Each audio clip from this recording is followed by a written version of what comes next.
uma palestra que eu tive que assistir, acho que vocês conhecem, aquele filósofo Karnal. Karnal é ateu, né? Então, e ele indicou alguns livros para que a gente possa ler, e o coordenador enviou para a gente ler. E um deles eu li, e eu até comentei com meu esposo, assim, que eu fiquei, assim, chocada no que eu li quase todo ele. Também precisa de uma fé científica, acho que com certeza cega, e a gente não tem a gente é bem com a luz de Deus, a palavra de Deus, a gente não tem essa cegueira.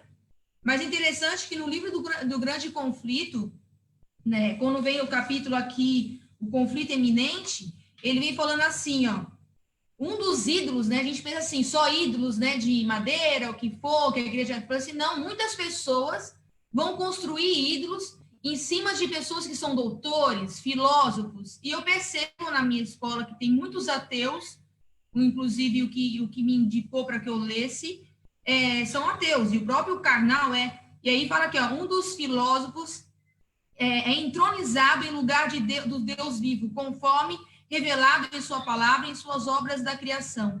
Então, vem falando aqui que muitos filósofos, políticos, poéticos, jornalistas ou universitários é colocado como Deus, acima da palavra de Deus.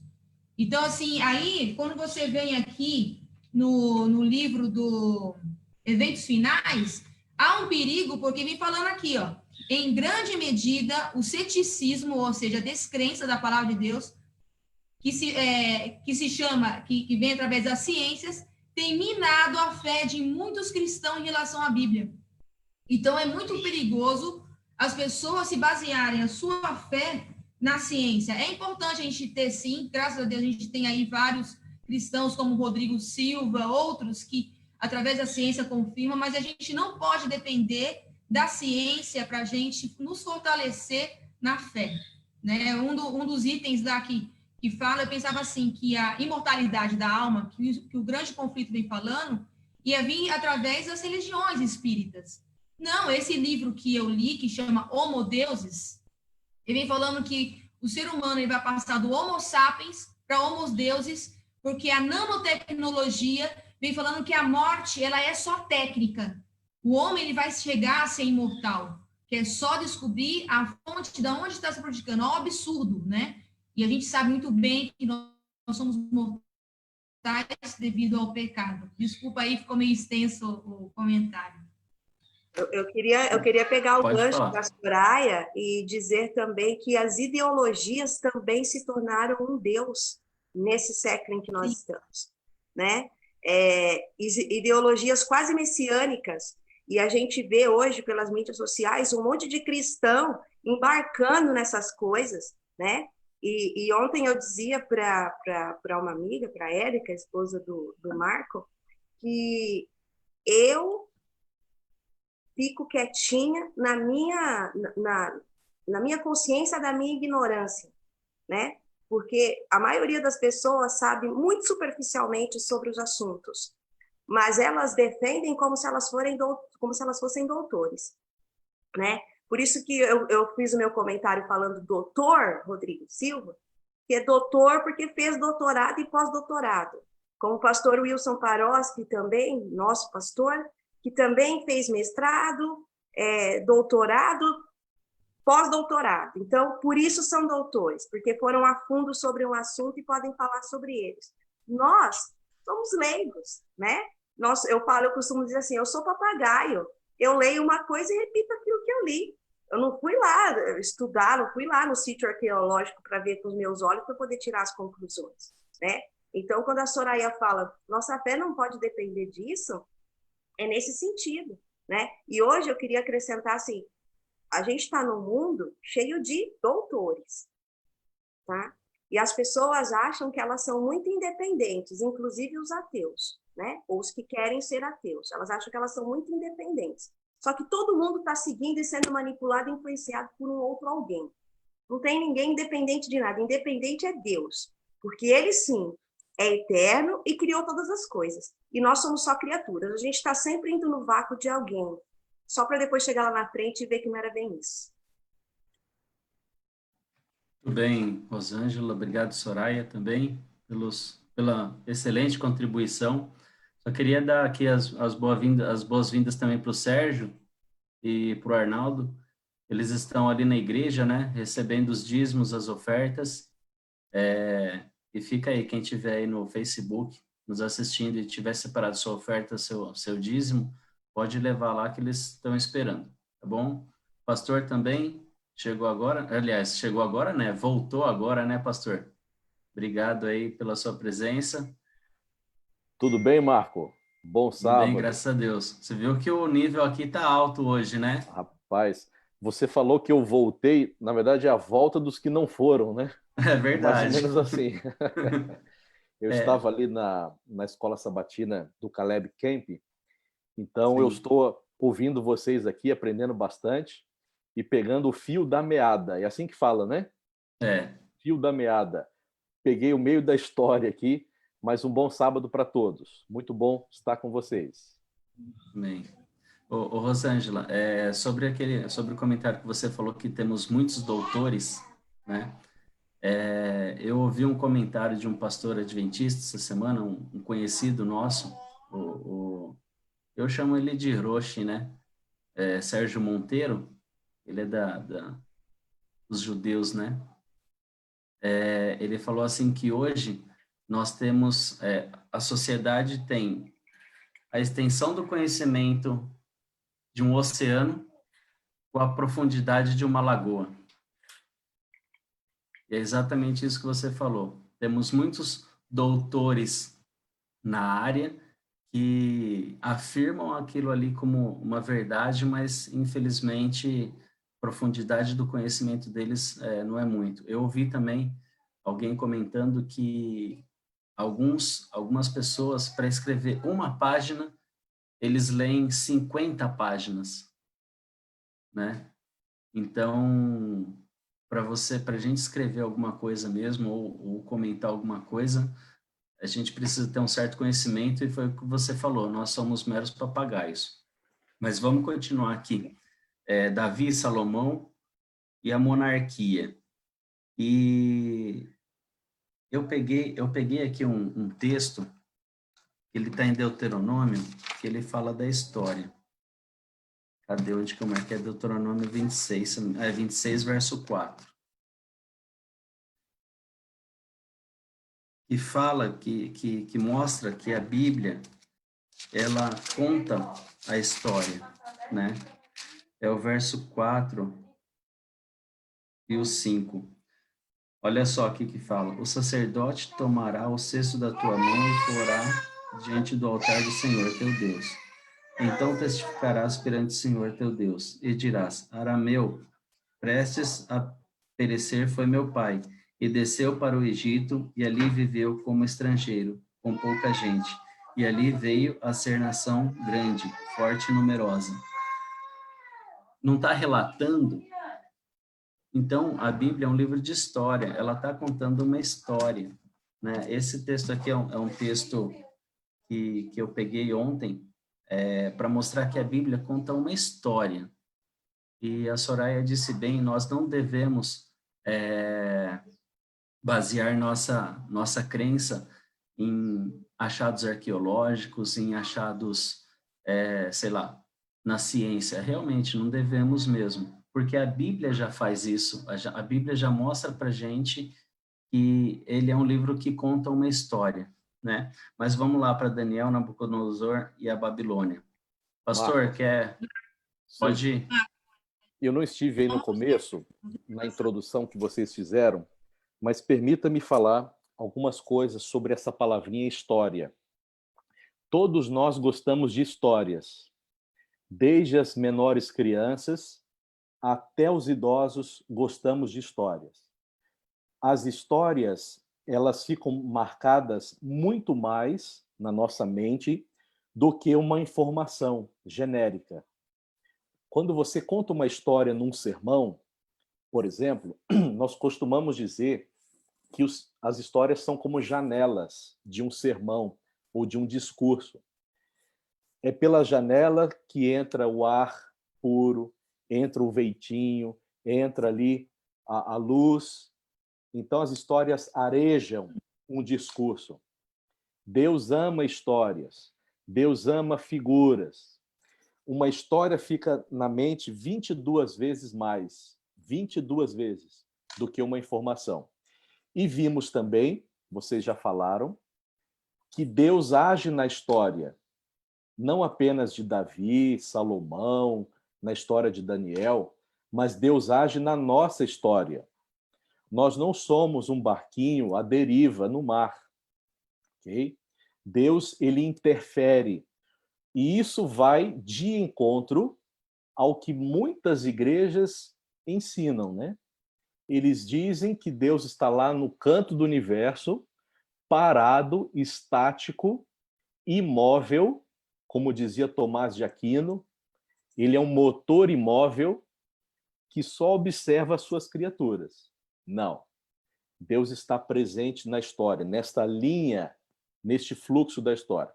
Aí vem aquela velha questão da atemporalidade de Deus, mas Deus não é atemporal, fora do tempo, como alguns ensinam. Deus age no tempo.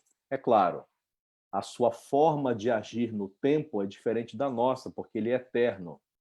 Eu não sou eterno. Alguém é eterno aqui? Alguém estava lá antes da primeira coisa criada? Não.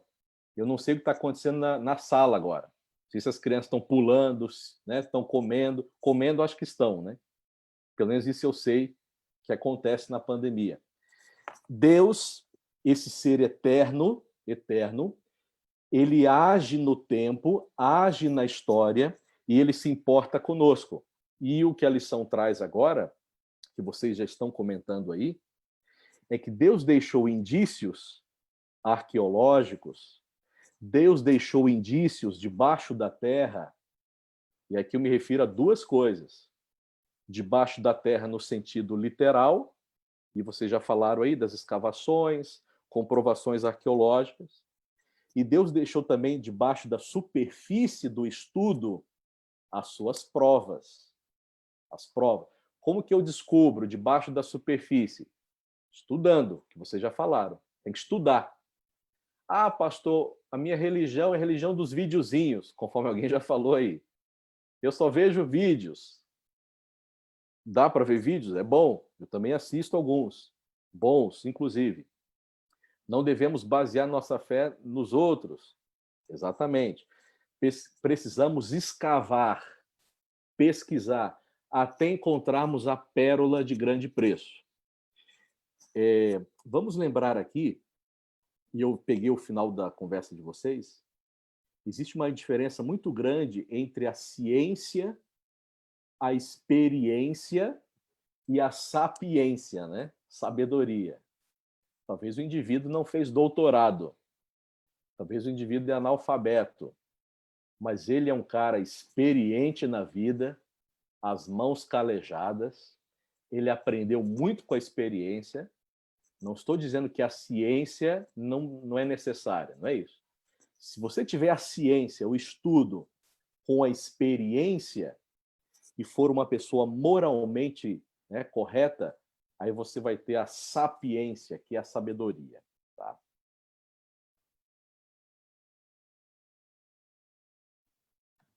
Muito bem, obrigado, pastor. Eu peguei um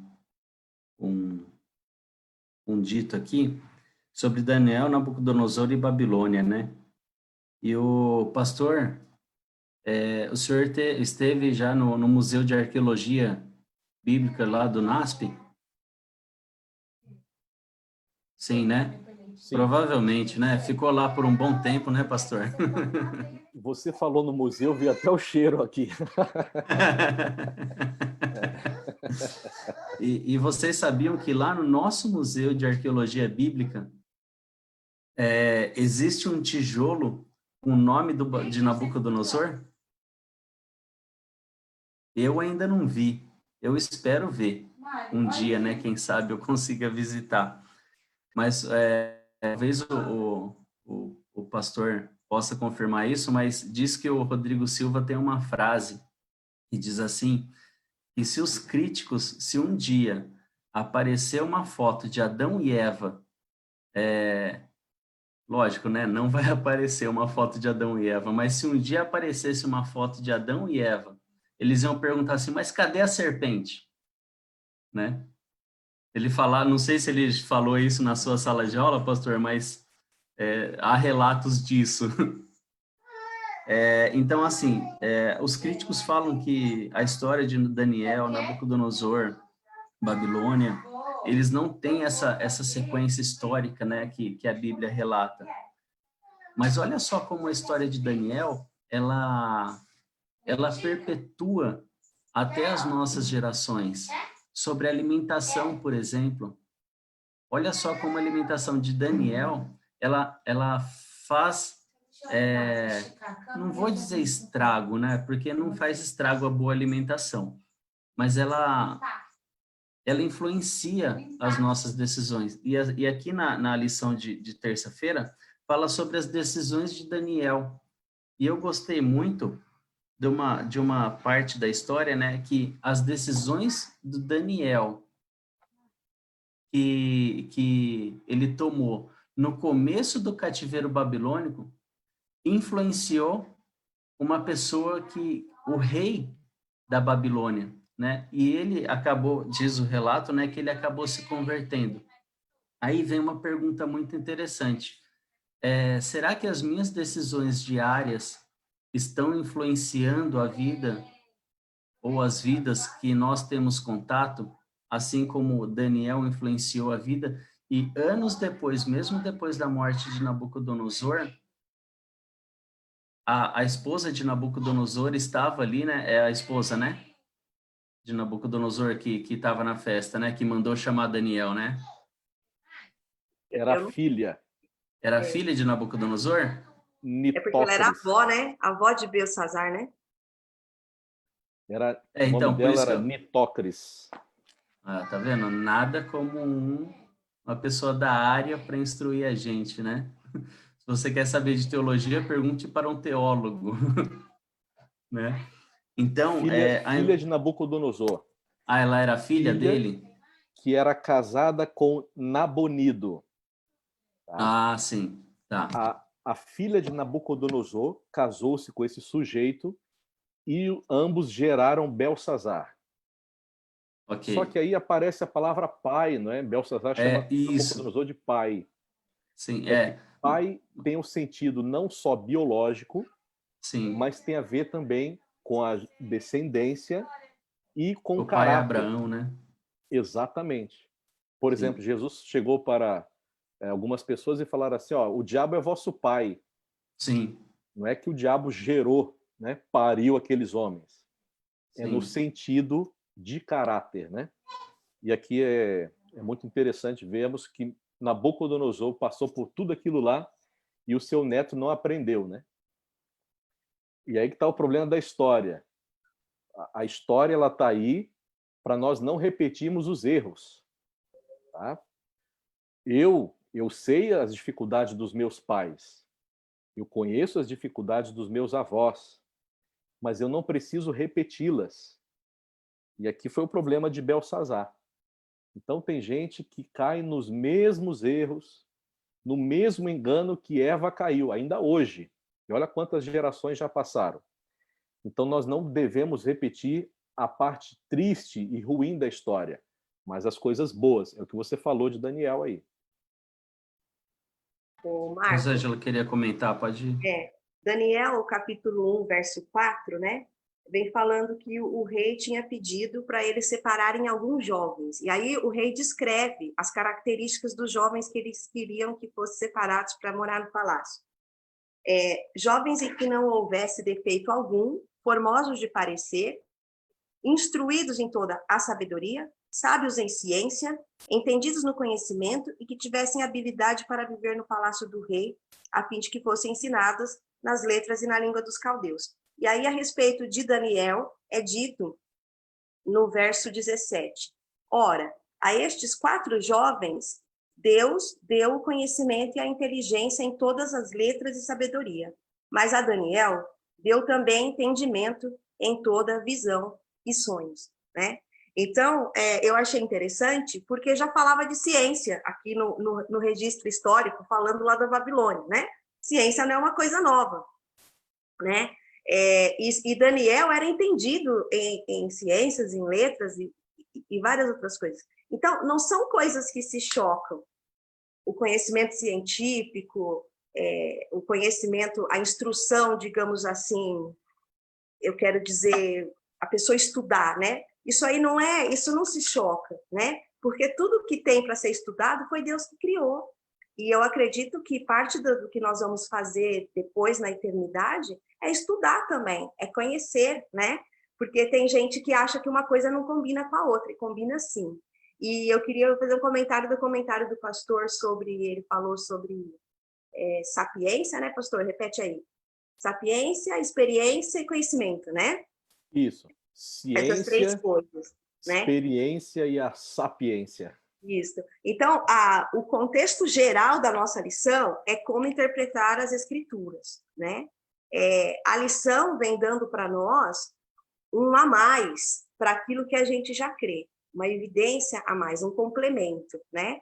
Agora, em termos de necessidade de salvação, é como o pastor falou, esse é o gancho que eu quero fazer com o comentário do pastor, né? Para sermos salvos, ainda a premissa é crer no Senhor Jesus Cristo.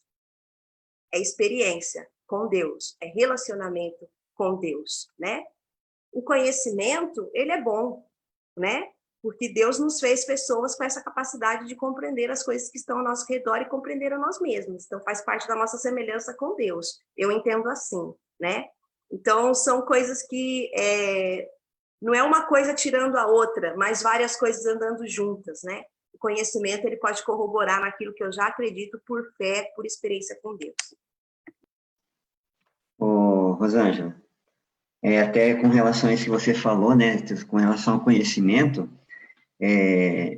uma vez eu conheci um rapaz, né, que ele falou assim, até conheço, ele falou assim, que ele acredita em tudo, né, ele acredita que Deus existe, Jesus, acredita na criação, ele crê que a Igreja Católica é uma farsa, ele crê em tudo que tem na Bíblia. Aí eu perguntei para ele, o que falta para você, então, seguir, né? Aí ele ficou naquela, né? Entendeu? Ele acredita, ele sabe que a Bíblia é verdadeira, né? Mas ele não consegue ainda, tipo assim, se render à vontade de Deus, né? Porque é aquilo que você falou, o cara pode ser conhecedor de tudo, entendeu? Existem historiadores que acreditam na existência de Jesus, que acreditam na Bíblia, mas eles ainda não se renderam à vontade de Deus. Então, o que manda é realmente a pessoa que se render à vontade de Deus, fazer aquilo que Deus pede. Não adianta ser conhecedor de tudo, né? Se a pessoa não tem a humildade de se render àquele que dá o conhecimento de tudo.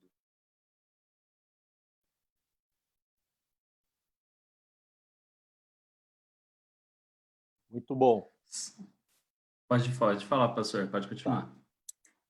Existe um ponto interessante que a lição nos traz, que é o seguinte. Algumas pessoas, quando olham para essas histórias, quando olham para a Bíblia, falam assim, isso tudo é um mito, né? Nós queremos mais provas. Vamos lembrar aqui que os fariseus, os saduceus, eram aquelas pessoas na época de Jesus que chegavam assim, tudo bem, você curou o leproso, você ressuscitou o morto, nós queremos mais sinais. Lembra que eles pediam mais sinais? Aí um dia Jesus olhou para eles... Daqui para lá ou ela está independente? Um dia Jesus olhou para eles e falou assim, não vou dar mais sinais para vocês. O sinal que eu vou dar é o de Jonas.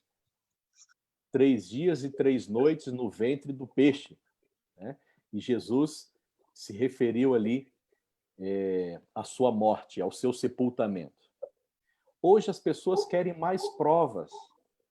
Olha quantas provas arqueológicas existem que comprovam as histórias bíblicas. Existem provas lá escritas onde aparece Isaías o profeta. Já encontraram os portões, os muros da Babilônia, gigantescos. Aí toda vez que eu vou aqui no Shopping Dom Pedro, já foram no Shopping Dom Pedro, né? Tá fechado ainda? Tá, né? Toda vez que eu vou no Shopping Dom Pedro, me lembro da Babilônia. Porque o Shopping Dom Pedro, para quem já foi, tem portais, portas, né? Porta das águas, porta de não sei o que mais. Lá na Babilônia também era assim. Tinham 8 portões. Tinha também a porta das águas e outras mais. Isso já foi encontrado. A cidade de Babilônia existiu. Um homem chamado Nabucodonosor de fato existiu. E demais aqui que a lição colocou. Só que tem gente que ainda quer sinais. E ainda se aparecesse um anjo do céu ou um demônio na frente dele, ele não acredita. Aí é o que vocês falaram. É uma decisão. Ter fé é uma decisão. Você escolhe ou crer na Bíblia ou crer em você mesmo, né? Ou crer no que a Globo fala. Você escolhe crer. Ah, mas nós não temos evidências. Quem disse? Olha quantas evidências. É uma escolha, tá? É claro, não dá para botar a história de Daniel num tubo de ensaio e reproduzi-la. Não estamos falando de história, já passou mais de 2.500 anos. E a minha patroa chegou aqui agora. Que bênção. Já vai preparando a historinha. Eita, vamos escrevendo a história. Então, irmãos, fé é uma escolha. É claro, temos evidências suficientes para sabermos que Deus existe, que a Bíblia é verdadeira, e temos evidências suficientes para amarmos a Deus. Amarmos. É o que eu acho mais interessante. Eu posso amar a Deus, mesmo não vendo. Eu posso aprender com Daniel, mesmo não estando lá, naquela mesa só de legumes. Vocês gostam de legumes? Legumes e água? Opa, e é adventista raiz, né? A Bíblia só fala de legumes. Não tinha uma fruta lá, não? Chuchu, o que mais? Uma abobrinha. Se jogar um alhozinho, fica uma delícia. Eu não Já tem um estava lá. brócolis, né? É. Dá um sabor. Pastor, esse teu comentário, ele é muito curioso dentro do contexto da lição, que é a interpretação bíblica, né? Tem pessoas que leem um texto e elas já tiram conclusões do que não está no texto, né? Porque o foco do texto não era dizer tudo que tinha na mesa, seja do rei ou seja do Daniel. O foco era, ele não ia comer das comidas do rei. Aí os estudiosos vão explicar, porque muitas eram sacrificadas ao ídolo, etc. Ele queria uma outra coisa. Mas também não quer dizer algumas outras conclusões que as pessoas já tiram, que não estão no texto, para defender as suas convicções, né? Então, é muito interessante o que você falou, quando a gente traz para o mote geral da lição de interpretação da Bíblia. Você pega uma coisa, está escrito isso, aí a gente já elabora todo aquilo e sai pregando, né? Uma série de outras coisas, todo mundo... Quem sabe, sabe o que eu estou insinuando, quem não sabe, não vou falar, que é para não... que é para não pôr nada na cabeça de ninguém.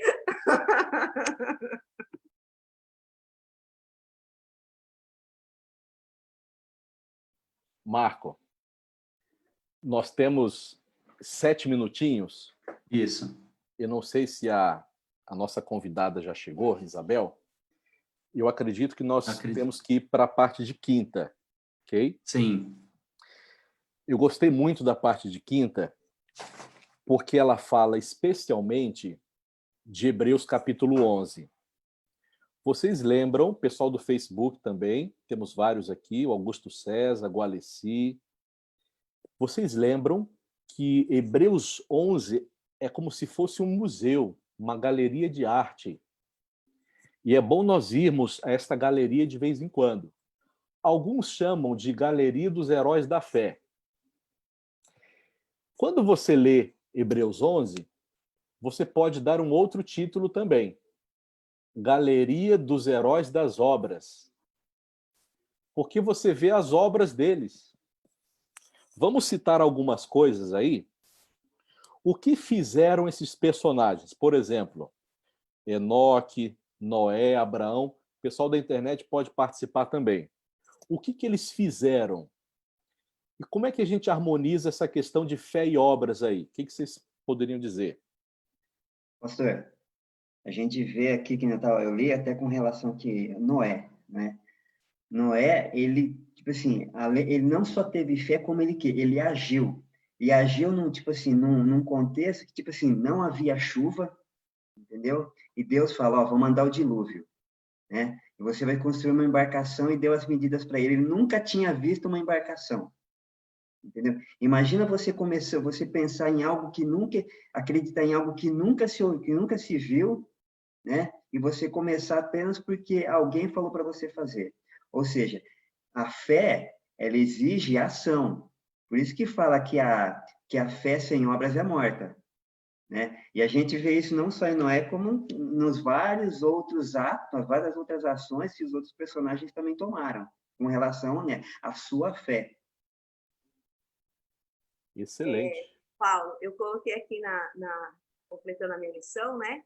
O Paulo está falando de ação e a resposta sempre vem com o verbo, né? Então, Enoque, o que Enoque fez? Enoque agradou a Deus. Noé, ele creu no que ele não viu, ele creu. Abraão, sendo chamado, obedeceu, né? Olha aí a ação, o verbo, ele obedeceu. Sara, ela crendo, ela concebeu.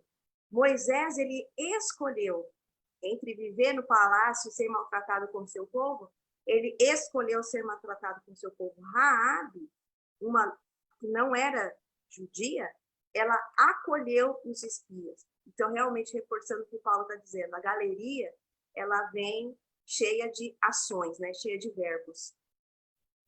É só dando uma pequena contribuição aí, e junto a isso, tem o Paulo vem falando um pouco antes, né?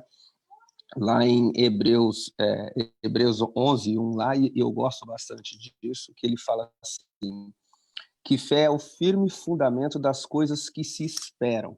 Ou seja, se ele é firme, então ele está fundado em algo, né? Ele está fundado em algo, em alguma coisa que se espera. Ou seja, esses grandes nomes aqui, eles esperaram, né? Eles acreditaram naquilo.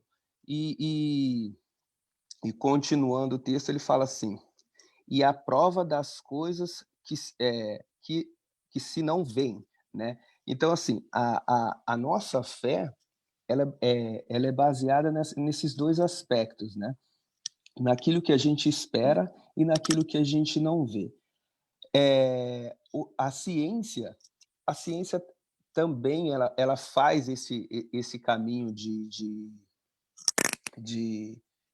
se esperar algo, mas muitas das vezes ela é falha, né? E também ela não tem o princípio básico, ela não tem a pergunta certa. Igual dizia um professor que eu gosto bastante daí, né? É o Moisés Sanches Júnior. Ele dizia o seguinte: se a ciência fizesse a pergunta correta, eles teriam a resposta que nós temos hoje, né? E como eles não fazem a pergunta correta, porque daí eles teriam que dizer, sim, realmente existe um Deus. Sim, realmente nós só podemos chegar até aqui. Então, para a ciência é muito difícil isso. E para nós é muito mais fácil. Eu acredito que é muito mais fácil, porque nós já temos muitas provas. Mesmo que as pessoas não acreditem, né? Nós temos muitas provas. Cristo mesmo dizia, né, que se ele como é que diz, gente? Eu queria anotar aqui, é que eu não achei. Eu não achei na hora que estava aqui procurando, eu não achei. Cristo dizia que se ele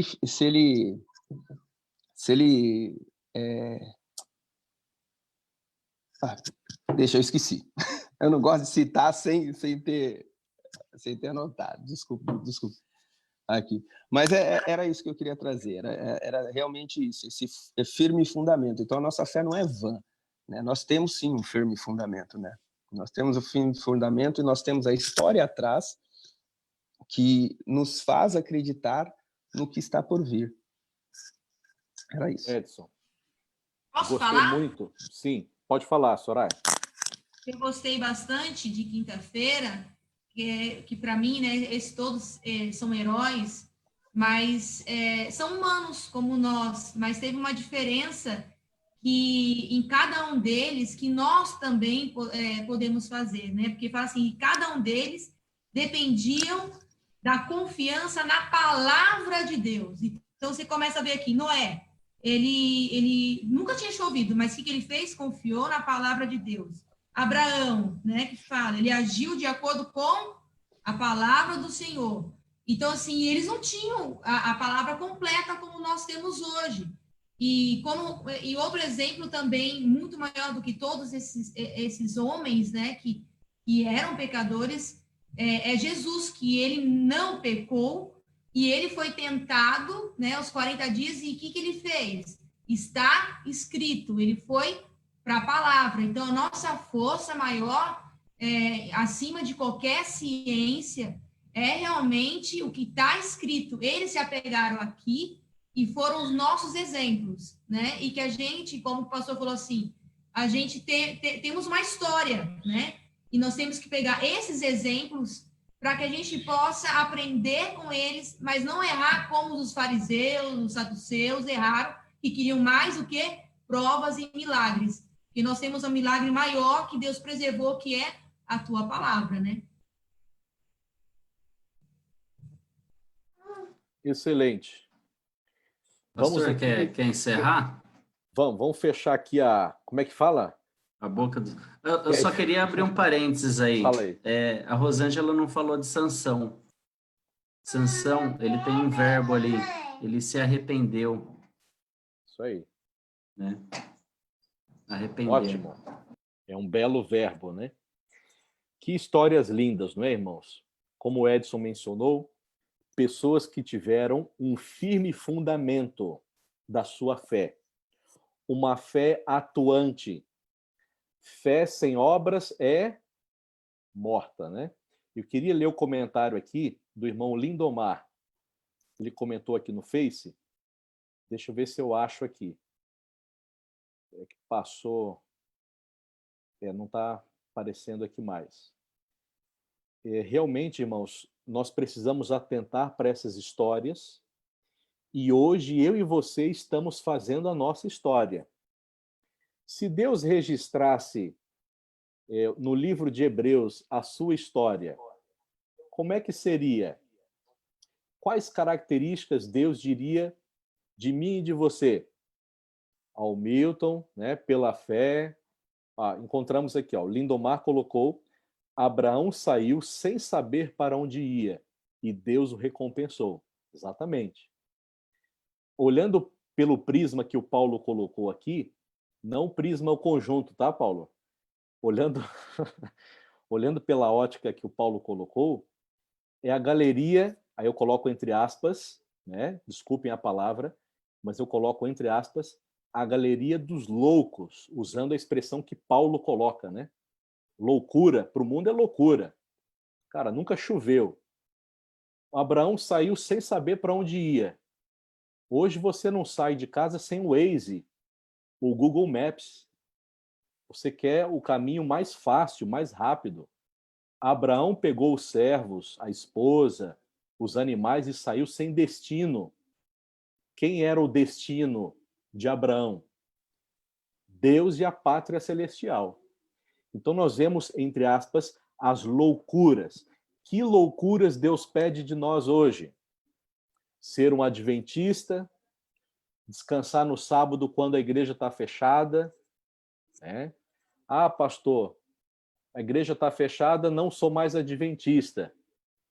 Como assim? Que tipo de loucura Deus está pedindo de nós? Loucura aos olhos dos homens.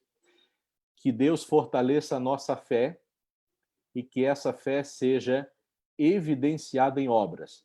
Não para a nossa glória, não é? Não devemos ser estes heróis da fé para a nossa glória, mas glória de Deus. E quando os outros olharem para nós, que eles vejam a continuação dessa história. Você é o Abraão de hoje. Você deve ser o Noé de hoje. Cara, Volta de Jesus, alguns devem pensar. Como assim? Cair fogo do céu? Nunca aconteceu. Você é o Noé de hoje. Você é o Abraão. Você é o Enoque, o José, o Moisés. Hoje o estandarte está na nossa mão. E está aí cheio de testemunhas olhando. Não só homens, mas também Deus e os anjos. Tá? Que todos nós possamos construir a nossa história e continuarmos este legado que foi começado lá no passado. Tá bom? Só um pequeno complemento aí, pastor. Sem contar que seremos mais cobrados do que esses homens, né? Exatamente. Porque, como vocês falaram, nós temos aí muita informação, muita bagagem, muita história nas costas, conhecimento profético, igrejas, templos bonitos, temos Zoom, temos Facebook, computadores. O que falta para nós? Muita coisa, né? 2 meses e meio com as nossas igrejas fechadas. Como foi a nossa fé? Como será a nossa fé e a nossa prática? Hoje nós temos mais responsabilidade, é isso mesmo. Temos pessoas nos assistindo aqui pelo Facebook. Deus espera de todos nós que continuemos pregando o evangelho, cumprindo a missão. A missão não é para nós apenas, é para o vizinho, é para alguém da família. Se tem que tomar uma decisão, tome hoje. Ah, eu vou deixar para o ano que vem. Como assim ano que vem? Não existe o ano que vem. Não existe amanhã ainda. Só existe agora aqui, esse momentinho aqui. Então nós precisamos tomar decisões e agir. Decisão sem ação não funciona, né? Oração sem ação também não funciona. Vai chegar uma hora que Deus vai falar assim, para de falar e levanta e haja. Né? Não é vida monástica, não é para orar 24 horas dentro do quarto. É para orar no quarto e levar pão para alguém, ensinar a Bíblia para alguém e assim por diante. É o que a história nos ensina. Podemos fechar? Vamos orar? Eu estou vendo aqui, na nossa lista, deixa eu me ver, Pastor Fonte está aqui? Eu vi o nome dele, eu não sei se ele está nos ouvindo. Aparentemente ele saiu, pastor. Tá. Então nós vamos orar aqui. A irmã Leonice está nos ouvindo? Estou, pastor. A irmã pode orar com a gente para fecharmos a lição? Posso sim.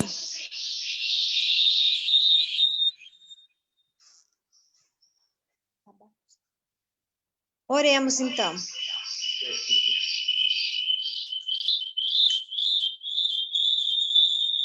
Querido Deus, nós queremos louvar, bendizer o seu santo nome, pela oportunidade que o Senhor nos dá, embora a gente esteja em casa, nós não podemos estar presentes na igreja, mas nós sabemos que o Senhor disse que onde estiver 1 ou 2 reunidos, o Senhor estaria. Então, nós estamos reunidos aqui em nossa casa com nossos irmãos, embora estejamos longe, mas nós sabemos que a sua presença está aqui conosco. Inclusive, nós estudamos uma lição maravilhosa que nos mostra como que a nossa fé tem que ser firme. Como o nosso irmão Edson disse, o firme fundamento da nossa fé. Nós não temos muitas provas, muitas evidências, temos algumas, mas através da nossa fé, através do que nós podemos ver do passado e no futuro, através da fé, nós cremos e isso é o nosso firme fundamento. Então, eu agradeço ao Senhor por essa oportunidade, embora a gente não está na igreja, mas a nossa fé está firme, a nossa fé está crescendo, porque nós podemos ser fortes com a sua presença somente em nosso coração. Nós não precisamos de tantas evidências e tantas coisas, porque a nossa fé é o que importa. E eu agradeço pela oportunidade que o Senhor nos deu de mais essa lição, que a nossa fé ficou mais forte e firme. Louvado seja o seu nome por tudo isso, abençoe cada um dos irmãos, que possamos ter um sábado muito feliz na sua presença e com as pessoas que podem estar ao nosso lado. Nós agradecemos por tudo em nome do Senhor Jesus. Amém. Obrigado, irmãos. Vamos ver se a Isabel chegou. Vamos confirmar aqui. Nós vamos cantar a música Santo Monte. Ah, Isabel chegou. Bom sábado. Muito bom tê-la conosco. Que Deus abençoe a senhora. Nós vamos cantar uma música e aí nós vamos orar. A minha patroa, que eu gosto de... ela vai fazer uma menção especial aqui. Aí depois a irmã pode trazer a palavra. Muito obrigado, tá, irmã Isabel, pela sua presença conosco. Tá. Teremos a música com Samuel também, né? Daqui a pouco a gente vai ouvi-la. Vamos cantar aqui.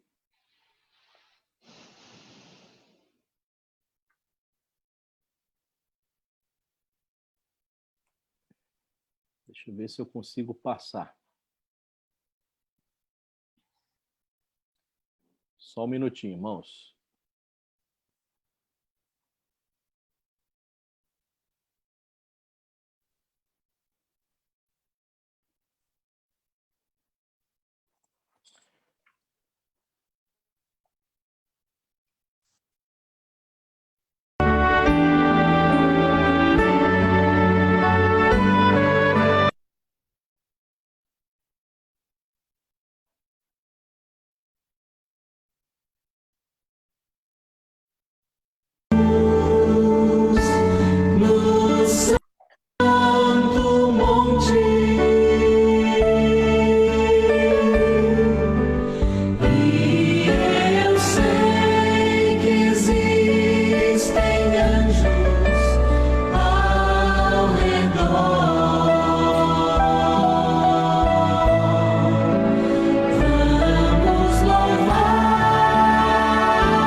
Vamos orar?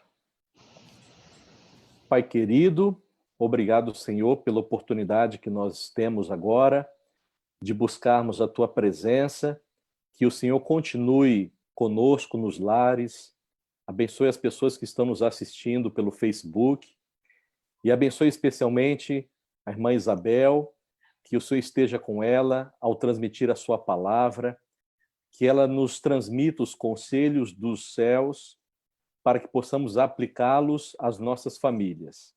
Abençoe cada irmão aqui da nossa igreja, abençoe as famílias, abençoe as crianças até os mais idosos, que todos nós continuemos tendo fé e servindo a Jesus, mesmo nesses momentos difíceis que passamos. Oramos, agradecidos em nome de Jesus. Amém.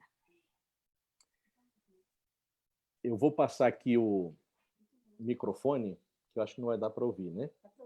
E aí a professora vai contar a historinha.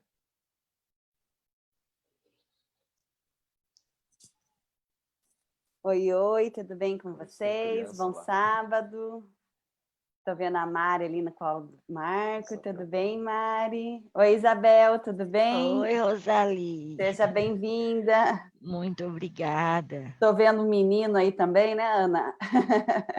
Hoje, o Nicolas, o Caleb, a Angelina também estão ali.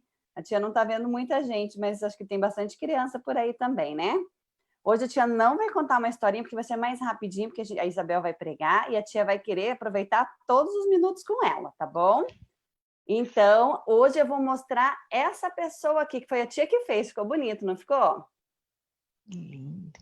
O que é isso? É uma profissional de saúde? Como nós estamos com o coronavírus, eu pensei em mostrar essa enfermeira ou uma médica, pode ser também, para a gente lembrar de orar pelos profissionais de saúde que estão cuidando das pessoas. Você fez do que isso aí? É de EVA. E bolinha de isopor. Tá bom? Então vamos Artista orar. é outra coisa. A professora Érica Ó, a Érica, a enfermeira, está aí, nós estamos orando por vocês. Tem minha cunhada também, que está trabalhando bastante nessa área. Então, vamos orar pelos profissionais de saúde, que Deus dê saúde para eles, tá bom? E que vocês possam estar orando junto com a gente. Combinado, crianças? Vamos fazer uma oração? Querido Deus, que o Senhor possa estar cuidando de cada família, de cada criança que está aqui, que o Senhor possa estar cuidando dos profissionais de saúde, que eles possam, Senhor, trabalhar e ajudar a curar as pessoas que estão doentes. Sabemos que o Senhor é médico dos médicos, que somente o Senhor pode curá-los, mas que o Senhor possa usar os profissionais de saúde para ajudar a tratar essa enfermidade. Ajude que esse coronavírus possa ir embora, que possamos voltar com a nossa vida normal, mas normal diferente, que nós possamos estar mais perto de Ti e possamos abreviar a Tua volta. Nós pedimos e agradecemos em nome de Jesus. Amém. Amém. Amém. Obrigado, Rosali. Nós vamos ter agora um momento de uma música com Samuel. Nós vamos deixar o Provai Vede para o próximo sábado. Só lembrando que próximo sábado nós teremos os cultos aqui nas nossas igrejas. O Provai Vede de hoje, pastor Milton, fala, irmã. É de uma irmã aqui da minha igreja, da minha cidade.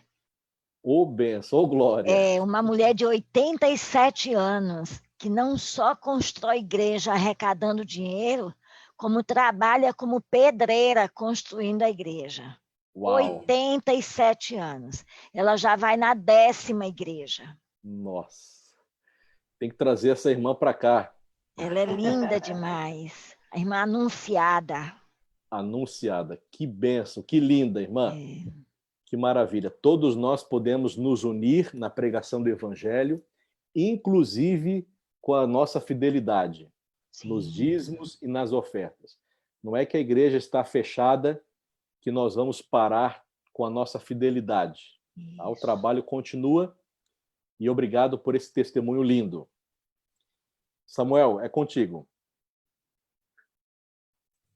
Tá bem, pessoal, bom sábado a todos aí que a gente não falou no começo ainda, que Deus abençoe. Prazer conhecê-la, irmã Isabel, e que Deus abençoe aí a palavra falada logo na sequência. Vou cantar uma música, vou soltar o playback aqui, não sei como é que vai ser meio que na hora, mas espero que vocês possam aproveitar essa mensagem que fala sobre a importância e o prazer que a gente tem de seguir a Cristo, tá bem? Vou soltar aqui, se ficar muito alto aí alguém vai me avisando, a gente se ajeita. Vocês ouvem o playback a hora que eu soltei? Ok, então vamos lá.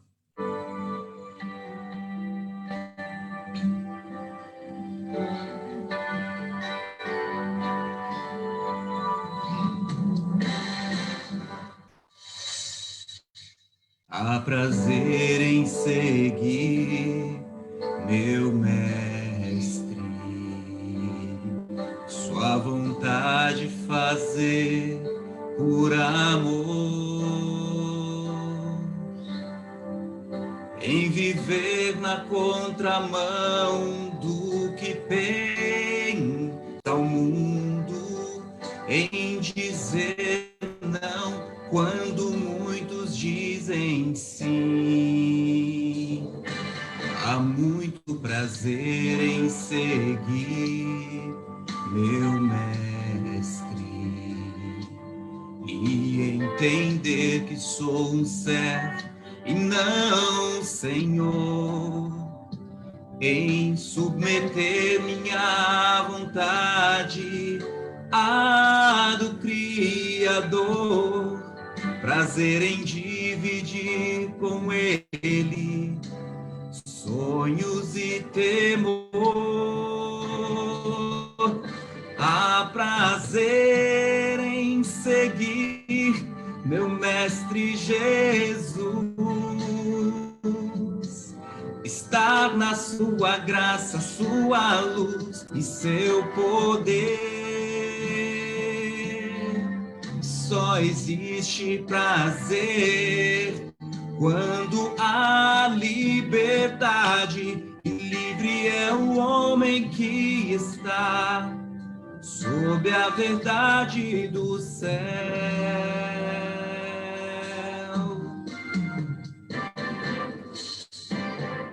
Há muito prazer em viver com Jesus,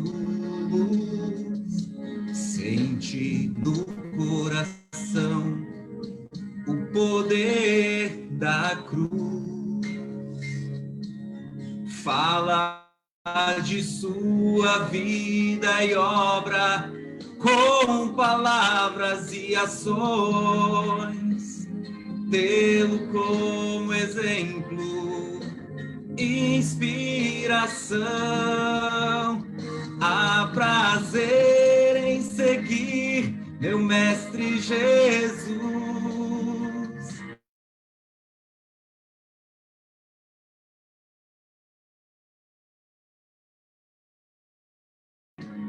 só existe prazer quando há liberdade, e livre é o homem que está sob a verdade do céu.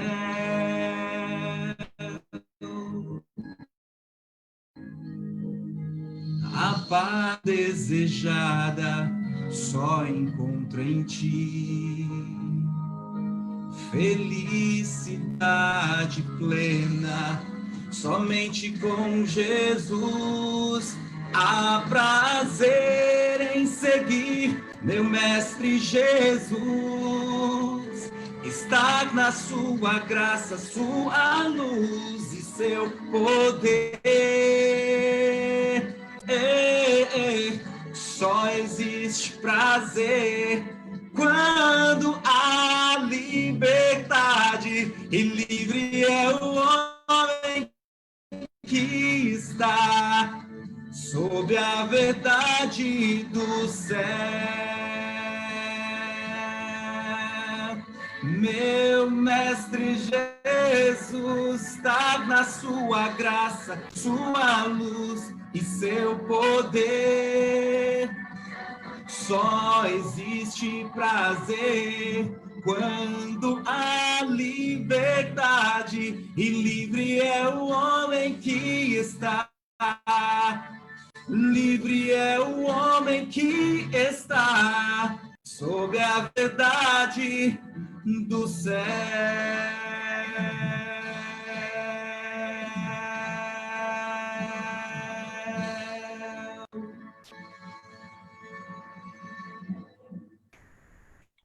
Amém, amém. Obrigado, Samuel, por essa música belíssima. Queridos, nós vamos ter agora o privilégio, a oportunidade aqui de assistir a irmã Isabel Passos. Ela é pedagoga, terapeuta familiar, e eu estou vendo também o pastor Fontes aqui conosco. Prazer, pastor, ter a sua presença aqui. O nome da sua esposa eu esqueci, pastor. Jerusa. Irmã Jerusa, seja bem-vinda. Vamos fazer uma saudação para o pastor Fontes e sua esposa. Isso. Obrigado. Prazer. Pastor Milton, um segundo. Pastor Fontes, conheço ele. Pastor, prazer em ver o senhor e a Jerusa. Obrigado. Deus abençoe. Igualmente, bom estar aqui nessa comunidade especial, né? Surpresa agradável. Deus seja louvado. E mais ainda, além de vocês, a Isabel, a nossa querida filha espiritual. Amém. Eu que fiz Pra o batismo mim- da Isabel, lá em Petrolina. Para mim não é pastor Fontes e irmã Jerusa, para mim é painho e maninha. Ô, glória! Para mim é painho e maninha.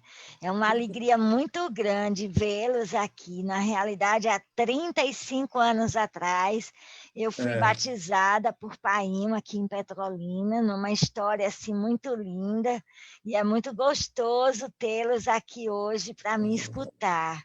Eu tive a honra de fazer um encontro de casais no último ano de ministério deles, encerrar o ministério deles ali no Espírito Santo com um encontro de casais, eu e meu marido, e eles foram jubilados logo depois. É uma experiência linda. Eu amo demais essas duas criaturas. Que bênção. Irmã Isabel, antes da senhora passar a mensagem, eu lembro que nós nos conhecemos aí na Novo Tempo, nas viagens com o quarteto, já almocei na sua casa. Olha! E estava assim, ó... aqui em casa. Só que o quarteto come demais, né, irmã? Ah, eu fiz sabendo disso. Oi, Milton. Ô, José, tudo bem? Tudo bom, queridos? Prazer revê-lo. Que bom revê-lo. Pastor Fontes, irmã Jerusa também. Oh, obrigado, viu? Esse é meu marido. Seja bem-vindo. José. Privilégio Pastor da Milton, internet. obrigado. Agradecemos a atenção sua aí, Pastor Milton, Samuel, todos vocês aí, viu? A Prazer. igreja já pregamos aí, em Santa Isabel. O senhor sempre é bem-vindo. Pastor Fontes, eu vou te dar uma tarefa hoje, pode ser? Olha, vamos ver. Tá. Aqui do lado tem alguns nomes. Sim. Até o final da mensagem da Isabel, eu queria que o senhor escolhesse um nome, aí no final a gente vai revelar, e essa pessoa vai ganhar um vale iFood. Tá? Olha! Porque os restaurantes estão fechados. Estão fechados, né? Então nós vamos dar um vale, e aí vai com a esposa, vai com o namorado. Ah, pastor, estou solteiro. Vai sozinho com o anjo. E leva o vale compra. O senhor vai escolher e no final o senhor revela, tá bom? Tá bom, tudo bem. Beleza. Obrigado. Irmã Isabel, é contigo agora. Muito obrigado mais uma vez. Pastor, eu sei que nós temos aí famílias, temos casais casados, casais de namorados. Eu escolhi hoje falar sobre um assunto que, na realidade, está presente na vida de todas as pessoas, independente de em que contexto social essa pessoa se encontra, tanto no que diz respeito à questão de posição social, quanto de status enquanto casado, solteiro, não importa, mas é algo que está presente na vida de todo mundo, que são as perdas.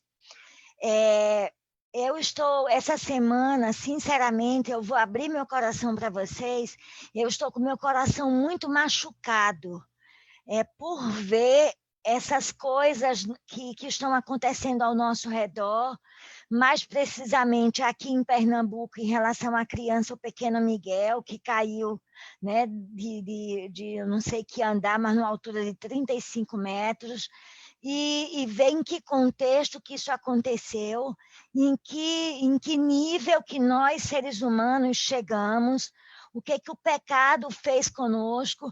Eu me lembro de um vídeo que foi postado há uns anos atrás, de uma criança chorando horrores, desesperada, porque mataram a formiguinha. Eram 2 gêmeos, e um deles chorava desesperadamente, brigando porque o outro tinha matado a formiguinha.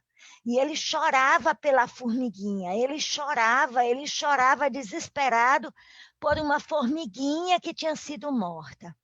E, infelizmente, nós chegamos ao ponto, a uma dessemelhança de Deus e do outro, de tal forma que nós temos, eu coloco nós, porque não adianta pensar que foi algo daquela moça e demonizar aquela moça, não é algo da natureza humana, de eu me tornar tão dessemelhante do outro, a ponto de eu abrir um elevador, não fazer nenhum esforço para tirar aquela criança de lá, ainda apertar um botão e soltar uma criança de 5 anos no elevador sozinha. É preciso eu estar completamente desconectada da semelhança com o outro, é preciso eu não reconhecer a existência do outro enquanto ser humano, sabe? É preciso eu colocar na prática de que, para mim, o outro não é ninguém. E foi o que aconteceu, infelizmente, com aquela criança, que aconteceu com aquele negro, o George Floyd, lá nos Estados Unidos, e que acontece diariamente e a gente não fica nem sabendo. Então, eu acho que a principal perda que todo ser humano sofreu, e até que Jesus volte, a gente vai continuar sofrendo, é a perda da sensibilidade, a perda da capacidade de empatia, a perda da capacidade de me conectar ao outro, de considerar que o outro existe, que o outro sente, que o outro sofre, que o outro tem direitos como eu tenho. E eu quero falar dessa perspectiva hoje com vocês. Eu vou tratar exatamente dessa coisa das perdas que nós precisamos ter coragem de enfrentar. Eu não sei de onde as igrejas neopentecostais e outras tiram a ideia do evangelho da prosperidade. Eu não sei de onde elas tiram aquela ideia, mas da Bíblia não é. Não é, porque o próprio Jesus, ele nos garantiu em João 16:33, que no mundo nós iremos sofrer. Aqui nós vamos sofrer perdas.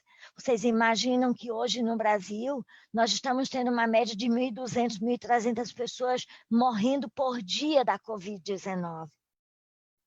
Antes da Covid, muitas mortes já aconteciam, muitas coisas acontecem. É muito triste hoje a gente viver essa realidade que a gente está vivendo, mas é essa a realidade.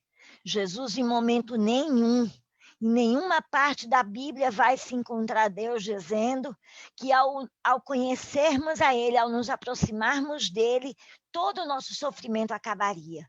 Todas as nossas dificuldades existiriam. Quando João diz lá em Apocalipse 21, eis que agora tem um novo céu e uma nova terra, e ele disse, o mar já não existe. Ele, depois daquilo, ainda viveu algum tempo, morreu em Patmos, e o mar que o dividia da vida continuou a existir. O mar do nosso sofrimento, da dor, das dificuldades, das perdas, só vai deixar de existir quando o novo céu e a nova terra também existir. Quando tudo se fizer novo, quando Jesus voltar, até lá, o que nos resta, o quinhão que nos resta aqui nessa vida, são de perdas, de dores, de situações como essas que a gente viu esses dias. Aquele prédio onde aconteceu a situação da criança, eu não sei quantos de vocês conhecem Recife, mas aquele prédio, ele é solitário, são 2 torres solitárias construídas no Recife Antigo, de frente ao Rio Capibaribe. Aquilo é uma obra de padrão altíssimo, de luxo, é um prédio de luxo. Eles, na realidade, cada torre daquelas tem 2 apartamentos por andar, é um apartamento de frente para o outro. As famílias que moram ali são famílias especialmente selecionadas.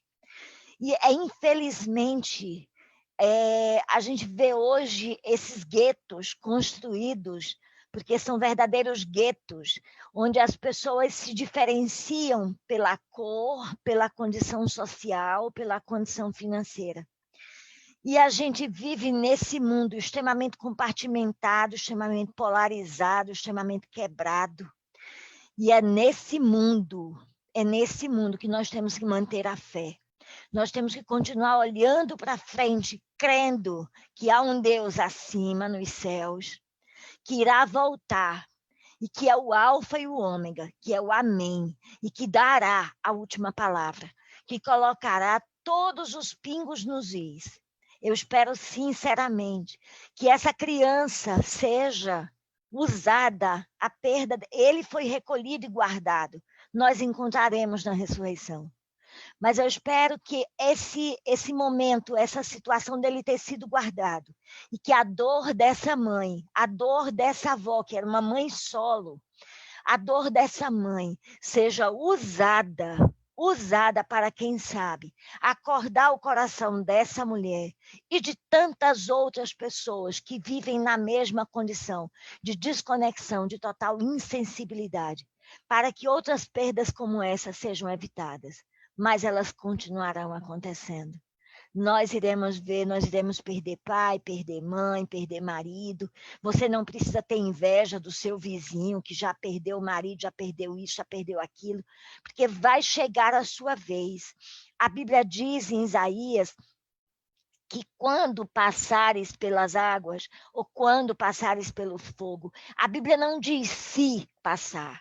A Bíblia diz quando, a Bíblia está dizendo que vai chegar o momento em que você vai passar pelo fogo, que você vai passar vai entrar em águas profundas, mas o que Deus garante no verso é: eu estarei contigo. Você não vai passar pela água ou pelo fogo sozinho, eu estarei contigo. Não é Deus quem causa a dor e o sofrimento, mas o homem, por sua própria ignorância e pecado, trouxe sobre si esse estado de coisas. Deus nunca planejou que vivêssemos assim. Nunca foi plano de Deus isso. O sofrimento foi uma escolha humana, foi uma decisão humana. E nós continuamos a decidir isso. Nas pequenas coisas, nos pequenos hábitos, nas pequenas decisões, a gente continua escolhendo sofrer. Tudo quanto a natureza humana é capaz de suportar é nos dado receber aqui. A irmã White diz que tudo de bom e tudo de ruim. Nada do que a gente vive aqui, quer seja de bom ou quer seja de ruim, se compara à glória que nos está reservada. Nada do que o homem ouviu, do que o homem viu, do que o homem sentiu, pode ser comparado àquilo que está reservado para nós. A irmã White continua dizendo: ali estão diante do trono de Deus e o servem de dia e de noite, no seu templo. E aquele que está sentado sobre o trono os cobrirá com a sua sombra. Nunca mais terão fome, nunca mais terão sede, nem sol, nem coisa alguma cairá sobre eles, porque o cordeiro que está no meio do trono os apacentará, e lhes servirá de guia para as fontes das águas da vida. E Deus vai limpar dos olhos toda a lágrima, toda. As lágrimas de Mirtes, a mãe do Miguel, serão consoladas. As nossas lágrimas, elas serão consoladas, não agora. Agora, muitas vezes, eu vi essa semana alguém dando uma entrevista dizendo que enterrou no mesmo momento, um do lado do outro, a mãe e o irmão, vítimas da Covid. É um momento muito duro para qualquer ser humano. Aqui, talvez, nunca tenhamos resposta para as dores e para as perdas que sofremos, nunca. Mas Deus, na sua infinita misericórdia, nos reservou 1000 anos no céu para entendermos tudo. Eu vou fazer perguntas a ele. Eu vou perguntar por que num avião com 219 pessoas, não sei se saindo da França para outro continente, ou se indo para a França, cai, eu acho que no Pacífico ou no Índico, e das 219 pessoas, uma criança de 12 anos escapa e encontram essa criança viva em cima da fuselagem. Eu vou tentar entender qual era o critério que Deus usava. Como que Deus toma essas decisões? Como foi que ele decidiu? Quais foram as motivações que ele decide proteger aparentemente proteger um e deixar que outros se percam? Quais são os critérios para as decisões divinas? Aqui nessa terra, nós não teremos essa resposta. Nós não entenderemos.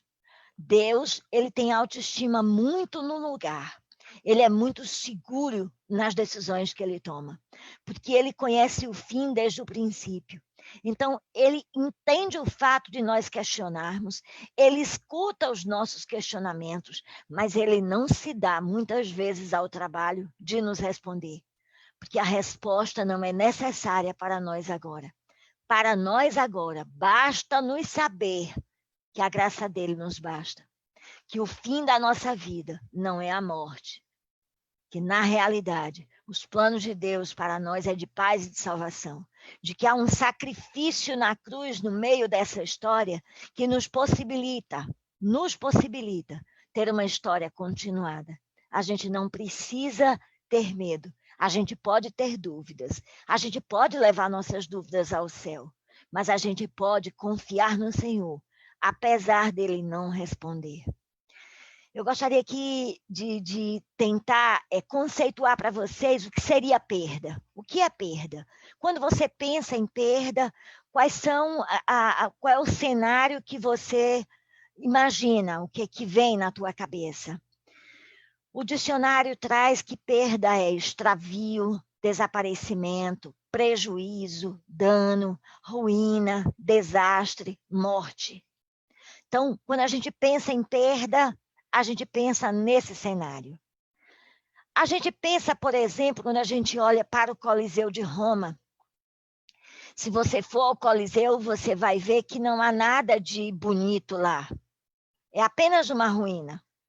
E quando você pensa historicamente no Coliseu, você vai perceber que o que vai vir à sua mente são histórias de morte. Muitas vidas se perderam ali. Então, parece que o Coliseu representa muita perda. Mas vamos pensar comigo. Todas as vezes que a gente segura a Bíblia na mão, a gente pode lembrar também do Coliseu.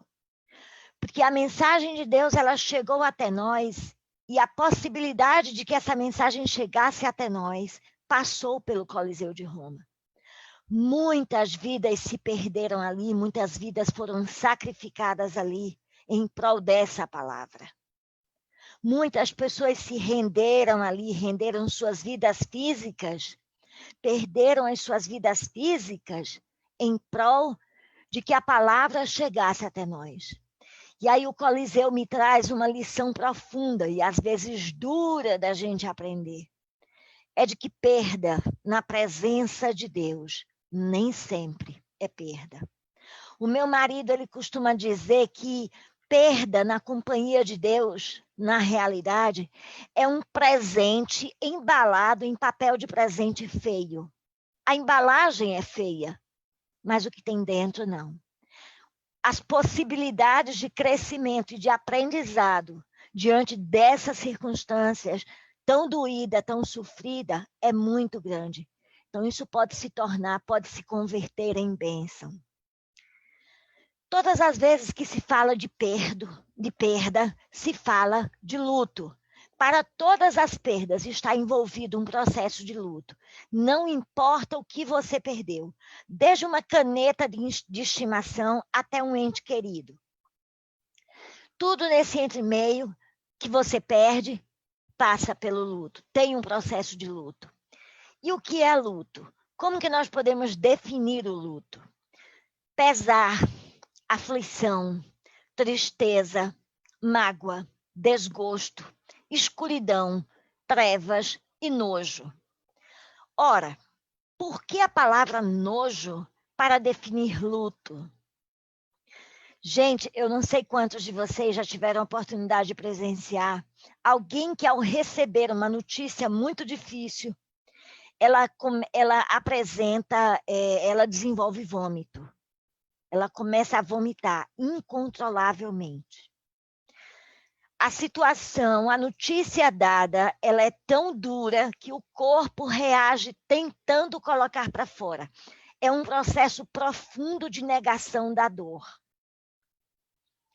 O processo de dor, de luto, ele acontece em fases. A primeira fase é a do choque da descrença. A impressão que eu tenho em relação a algumas reações de líderes e de pessoas de um modo geral, em relação à realidade da Covid-19, é de que entraram no delírio que, às vezes, a primeira fase do luto traz, a do choque da descrença. Porque nega a gravidade da situação. Há pessoas que, por exemplo, quando se veem diante de uma situação muito difícil, elas de imediato apresentam riso, elas começam a rir. E você fica, nossa, como assim? A pessoa começa a rir de uma notícia de morte, por exemplo. É porque entra no delírio do choque da descrença. Eu não acredito, eu não aceito o que está acontecendo. Eu não quero, eu nego. Isso é um processo psicanalítico, psíquico normal, né? Pode acontecer. A segunda fase é a fase da raiva e do ódio. Eu fico com raiva de Deus, eu fico com raiva de mim mesmo, porque eu poderia ter feito isso, eu poderia ter feito aquilo, se eu não tivesse saído de casa, se tivesse sido atendido mais rápido, é porque não deram assistência, é porque isso, é porque aquilo. Muita coisa vem na cabeça na hora do processo de luto. Eu me recordo que, algum tempo atrás, há uns 5, 6 anos atrás, eu não sei precisar quanto tempo, o meu irmão mais velho, Joaquim, ele teve 2 AVCs hemorrágicos, no intervalo de 40 dias. Ele teve que fazer cirurgia, graças a Deus hoje ele está bem, mas ele passou por esse processo bem grave. Foram 2 cirurgias cerebrais em menos de 40 dias. E na convalescência dele, eu fiquei dando um suporte para a cadela dele, uma cadela labrador. Ele tem uma labrador, a bichinha é tão pequenininha que ela pesa quase 50 quilos. E a minha cunhada não tinha coragem de andar com ela, então todo dia eu ia à casa do meu irmão pegar a Kira, que é o nome dela, para andar com ela. Num dos dias eu levei até a orla, ela tomou banho no rio, que o labrador gosta muito de água, e levei até o rio, ela tomou banho e se lambuzou toda na areia, e nós voltamos para casa e ela estava bem suja, eu resolvi entrar na casa do meu irmão para poder dar um banho nela. Dei um banho e gastei aí em torno de 30 a 40 minutos. Quando eu saí da casa do meu irmão, no mesmo lugar por onde eu tinha passado com a Kira momentos antes, estava um homem morto. Ele tinha sido alvejado por arma pesada no rosto, ele estava com o rosto destruído. Tinha algumas pessoas já ao redor, e eu olhei a cena e fui saindo. No momento que eu fui saindo, lá vinha uma senhora, uma jovem senhora, acompanhada de algumas crianças, e ela aos gritos. E aí eu percebi que era a esposa do morto. O rapaz foi morto por engano, ele estava no lugar errado, na hora errada. E aquela senhora vinha em desespero. E eu agarrei ela pela cintura, porque eu vi que ela não tinha condições de ver a cena. E eu agarrei ela pela cintura e eu disse, olha, não adianta você espernear, você gritar, você reagir, porque eu não vou lhe soltar. Logo chegou um policial para me ajudar e, de repente, se aproximou uma pessoa que não tinha preparo para lidar com a situação e, na boa intenção, ela botou a mão no ombro daquela senhora e disse, mulher, se conforma, tenha fé em Deus. Meus irmãos, não façam isso, nunca façam isso com uma pessoa numa situação dessa. Quem é que se conforma? A reação dela foi imediata, porque às vezes as 2 primeiras fases acontecem juntas, e ela na raiva, no desespero, ela foi e disse assim, a mulher além de dizer se conforme, a mulher diz tenha fé em Deus, e ela berrou, que Deus que deixou meu marido morrer desse jeito, me deixando com 6 crianças para criar. Gente, a gente precisa parar de tentar defender Deus. Deus não precisa da nossa defesa, Deus quer apenas que a gente creia. quer apenas que a gente confie, a gente não precisa defender Deus. Deus não se ofende com essa reação. O Salmo 103 diz que Deus sabe que somos pó. Deus sabe que a gente não pode e não deve se conformar com a morte. Não deve, porque nós não fomos criados para morrer. Então, nunca diga isso para um enlutado. Nunca diga isso. A terceira fase é a fase da tristeza e da depressão. Essa é a fase mais delicada do processo de luto. A gente não determina exatamente um tempo saudável para que alguém fique abatido pela dor e pela perda. Para cada ser humano, tem um tempo de maturação da dor, das circunstâncias que ele enfrenta. O que nós consideramos como profissionais é de que o tempo ele deve ser avaliado junto com outro critério, a funcionalidade. Ora, de 1 ano, 1 ano e meio, 2 anos, a pessoa que sofreu a perda, ela não conseguiu retomar a vida, ela se isolou, ela não consegue mais cuidar de si mesma, essa pessoa precisa de ajuda. Mas se essa pessoa, ela continua chorando, tem 10 anos que ela perdeu o marido, 10 anos que ela perdeu o filho, e ela continua sofrendo com essa perda, mas mesmo assim, ela dá conta da vida dela, ela voltou ao trabalho, ela consegue administrar a vida dela, então a gente precisa entender que o tempo de dor dela é dela, e a gente não pode nem determinar tempo, nem determinar jeito das pessoas manifestarem a sua dor. Alguns anos atrás, eu fui fazer um encontro de casais no IAN para os teologandos. E quando eu voltei no domingo à noite, o meu marido foi me buscar na rodoviária, umas 7h30 da noite. Meu marido é ancião. E aí, quando ele me recebeu na rodoviária, ele disse assim, Isabel, eu vou visitar a irmã fulana, a irmã Elisângela. E eu disse, mas você vai visitar a irmã Elisângela agora? Eu estranhei porque Elisângela não era da nossa igreja, então não era da responsabilidade do acionato dele, e também porque era um domingo à noite, próximo do horário de culto.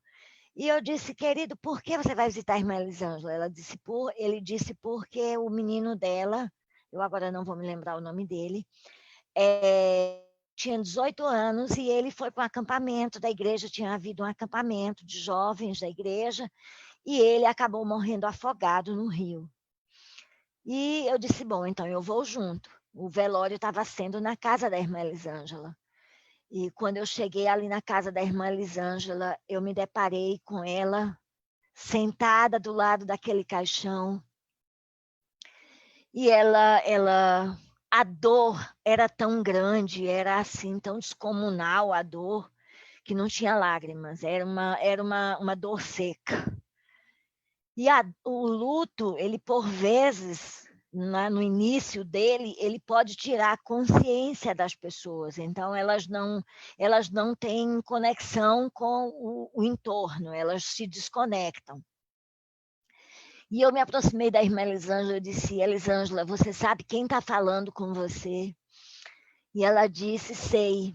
Ela me reconheceu e disse, olha, eu vou lhe dar 2 ordens. A primeira, se você tiver com vontade de gritar, minha irmã, grita. Se você tiver com vontade de brigar com Deus, briga. Briga com Ele, reclame. Senhor, como? Por quê? Para quê?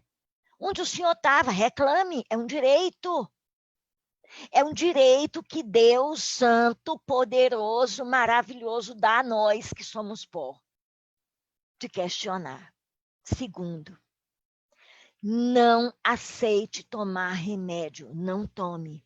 Gente, não dê remédio a enlutado, não se dá tranquilizante para enlutado. Cristaliza a dor.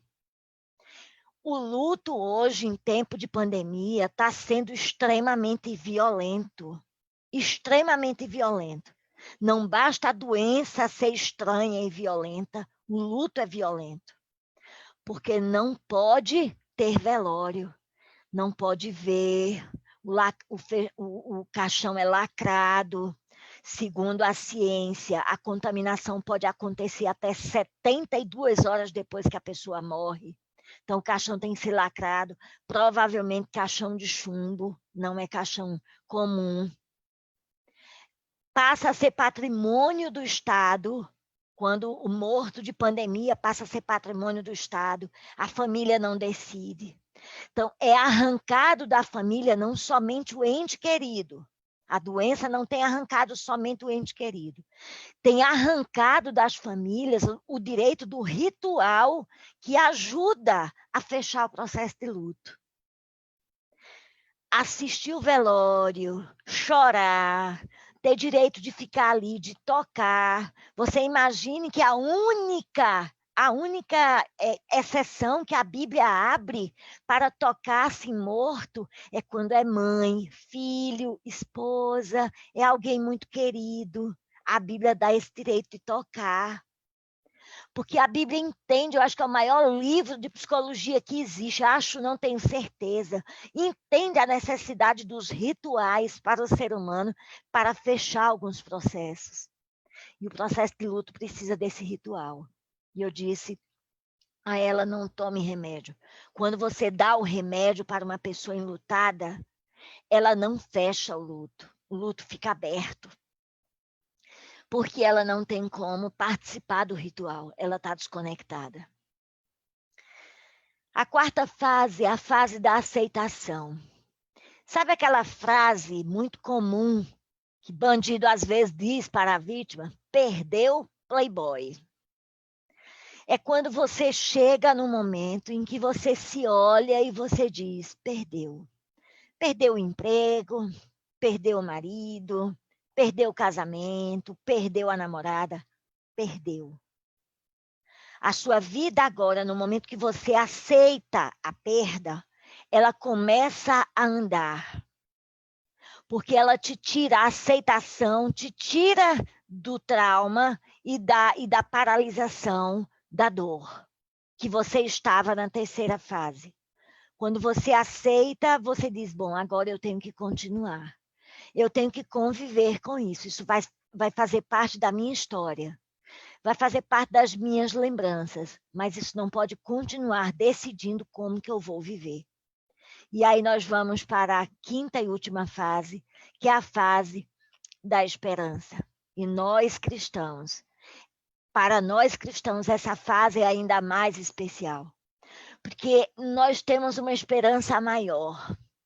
As pessoas que não creem na salvação, que não creem na vida eterna, elas às vezes constroem essa esperança apenas de que, não, a minha vida será melhor.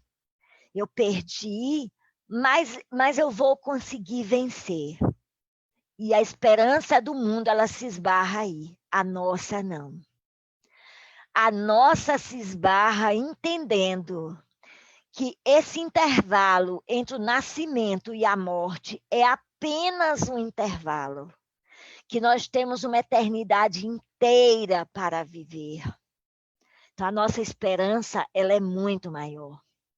Um luto mal resolvido, ele pode produzir síndrome do pânico, ele pode produzir depressão, doenças metabólicas. Podem ter certeza de uma coisa, em 2001, a OMS divulgou uma pesquisa de que, naquele momento, em 2001, a depressão era a quarta doença mais incapacitante. Ela era a quarta doença que mais incapacitava. E a OMS, nesse mesmo estudo, divulgou que em 2020, ou seja, esse ano, a depressão seria a segunda doença mais incapacitante, perdendo apenas para as isquemias cardíacas. Essa pesquisa ela foi feita antes da pandemia, antes dos lutos da pandemia, antes do isolamento da pandemia. Tenham certeza de uma coisa, nós teremos ainda um 2021, um 2022, muito sequelado, e eu não sei quantos anos para frente, muito sequelados por essa pandemia. Muita coisa difícil nós ainda vamos ver. As doenças, o número de doenças metabólicas vai aumentar, porque estão doenças autoimunes também, porque estão diretamente ligadas com as emoções mal resolvidas. O que é resiliência? Vamos pensar na palavra resiliência, você já deve ter ouvido falar a respeito de resiliência. A definição dada é que é a capacidade concreta de retornar ao estado natural de excelência, superando uma situação crítica. O termo resiliência, ele é originalmente da física. Ele é aplicado para aquelas matérias que são elevadas a alta temperatura e, ao voltar à condição normal de temperatura e pressão, a famosa CNTP, ela volta ao estado natural. A psicologia tomou esse termo emprestado e é aplicado para aquelas pessoas que a gente chama de resilientes, aquelas pessoas que elas são expostas a uma grande perda, a uma grande dor, a um estresse muito grande, e elas não somente voltam ao seu estado natural, como elas voltam mais forte do que elas eram antes de passar por aquele período. Nem todo ser humano tem o ponto de resiliência acessível. É preciso, às vezes, uma ajuda externa para acessar esse ponto de resiliência e essa pessoa conseguir superar. Essa ajuda externa pode vir de um trabalho terapêutico, essa ajuda externa pode vir de um amigo, de um marido, de uma esposa, de um filho, pode vir de um animal. Eu estou vendo que tem uma irmãzinha aí que está com um periquitinho no ombro, né? Uma jandaia, a gente chama aqui no Nordeste de jandaia, uma jandaia no ombro. Pode vir até de um animalzinho desse, essa ajuda externa para superar uma dor. Mas tem gente que já tem naturalmente, tem gente que tem uma capacidade incrível de levantar, sacudir a poeira e continuar. Na Bíblia, nós temos um exemplo de uma pessoa assim, que para mim na Bíblia é o maior exemplo que nós temos, que é José. José foi rejeitado pelos irmãos, vendido, ia ser vendido como, foi vendido, aliás, como escravo, ele ia ser morto e foi vendido como escravo. Foi acusado injustamente pela mulher de Potifar. Você imagine para aqueles jovenzinhos que estão nos ouvindo, que tá aí nos assistindo, José, segundo o Espírito de Profecia, nesse momento aí, tinha em torno de 17, 18 anos. Ou seja, ele estava com todos os hormônios à flor da pele. Ele era hormônio do cabelo à planta do pé. E nem isso foi justificativa para ele pegar a mulher de Potifar. Nem isso. Ele foi firme e resistiu. E eu acho interessante que ele foi levado para a prisão injustamente. Ora, eu vou dizer uma coisa para vocês. Quem me conhece um pouco mais de perto sabe que se eu passasse por uma situação dessa, de eu ser acusada injustamente, meu irmãozinho, pode ter certeza, eu botava o mundo abaixo. Eu não ia ficar quieto, não.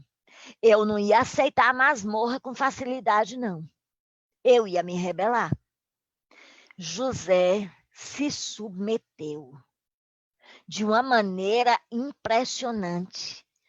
O filme José, o Rei dos Sonhos, traz essa resiliência de José. Eles foram muito sensíveis ao revelar a resiliência de José. No filme tem uma cena que ele chegando na masmorra, né, no lugar onde ele foi preso, e ela estava toda suja, cheia de barata, de rato, tinha um monte de bicho, e tinha uma planta que estava morrendo. Ele limpou a prisão, e ele cuidou dessa planta. Ele tentou tornar o momento de injustiça dele o melhor que ele podia. Eu desconfio, eu preciso do Espírito Santo muito na minha vida, porque eu desconfio que eu não lidaria dessa forma. Ele foi muito resiliente, muito. E é interessante saber que ele só foi preso porque o Potifar sabia quem ele era. Porque se Potifar de fato acreditasse que ele tinha pego a mulher dele, ele tinha sido morto. Mas Potifar não acreditou, por 2 motivos. Primeiro, Potifar conhecia a mulher piriguete que ele tinha. Ele sabia a perigóspio que ele tinha em casa. Segundo, ele sabia quem era José. Ele sabia da índole de José. E aí, José é aclamado como governador do Egito, logo depois de tudo isso. E a história de José, se terminasse na aclamação dele como governador do Egito, já seria um fim triunfal, mas não termina aí. José consegue ir além, a resiliência de José consegue ir além. Os irmãos de José chegam no Egito com fome. Ora, eles não reconheceram José, mas José os reconheceu. José estava por cima da carne seca naquela hora. Ele podia mandar matar os irmãos, ninguém ia questionar. O governador tinha mandado, acabou. Mas ele não fez. Ele os acolheu, ele os ajudou e perdoou. E o perdão de José foi tão profundo que ele ainda fez um pedido que os ossos dele fossem levados de volta a Canaã. E foi levado, porque José conhecia a história dele. José sabia de onde ele veio, onde ele estava e para onde ele ia. Nós precisamos saber disso também.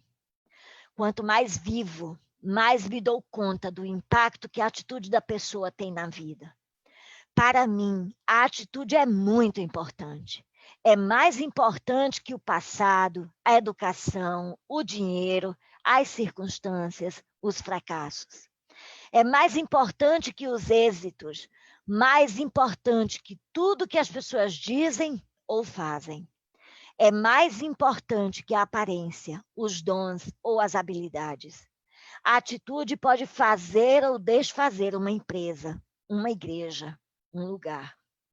O admirável é que temos a oportunidade de escolher a cada dia a atitude que tomaremos para esse dia. Não podemos mudar o passado. Não podemos mudar o fato de que certas pessoas atuarão de certa maneira. Não podemos mudar o inevitável.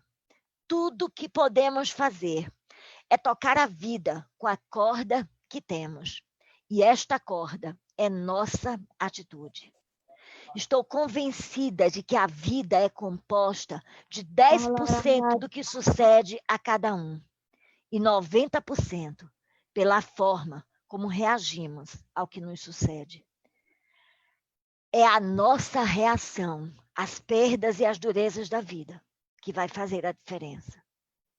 Não temos a garantia, nesse mundo, de que teremos um momento de total ausência de problema. Não temos. Mas precisamos ter Jesus no nosso coração de tal forma que a paz que excede a todo entendimento permeie a nossa vida e não dependa das circunstâncias.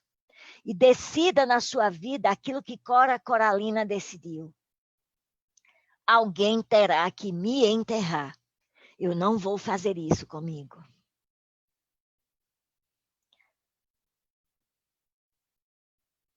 A gente precisa tomar a decisão de dar continuidade à vida, de crer de que a nossa vida não se encerra aqui, de olhar para cima. Erga os vossos olhos, porque a vossa redenção está próxima. Que Deus abençoe a todos. Amém. Obrigado, irmã Isabel. Espetacular sua mensagem. Tocou o nosso coração, tá? Fico feliz, honrado pela sua presença aqui com a gente. Nós vamos ouvir uma música e depois eu queria pedir que a senhora orasse com a gente, tá? No final. Tá bem. Vamos ouvir essa música. Ok, vou soltar aqui o nosso playback.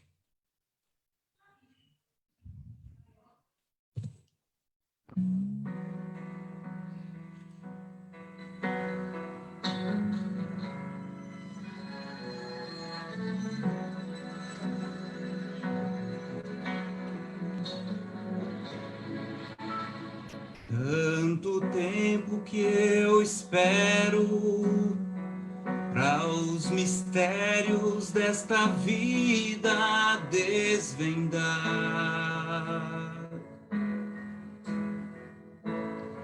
Nunca fui um rejeitado, mesmo assim eu não consigo ser feliz.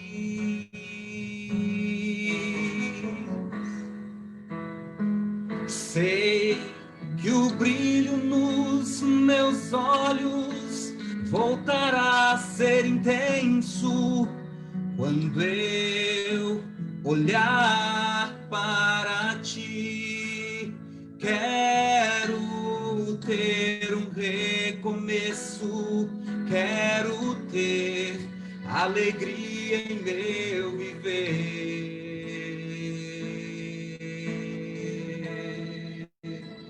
Há um fim a toda espera, a resposta para todos os porquês. Sim, eu sei. Tanto tempo foi a espera para voltar e me entregar em tuas mãos.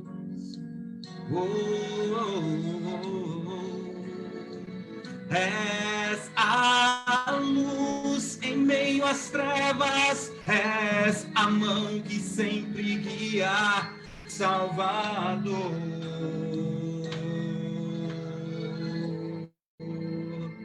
Ó Senhor, eu te prometo, eis-me aqui, sou eternamente teu.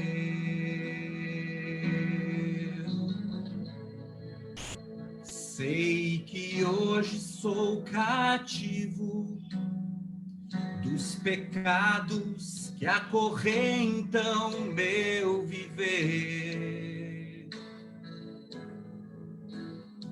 mas as mãos que me seguram são as mãos que me libertarão do mal.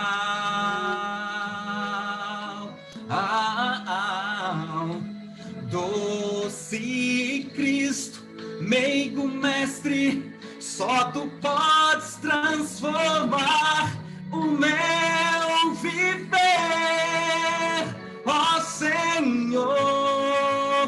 Doce Cristo, só tu podes me livrar, sou eternamente teu.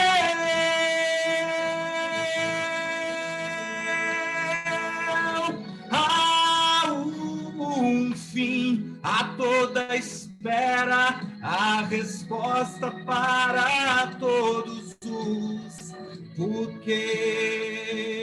Sim, eu sei. Tanto tempo foi a espera para voltar e me entregar em tuas mãos.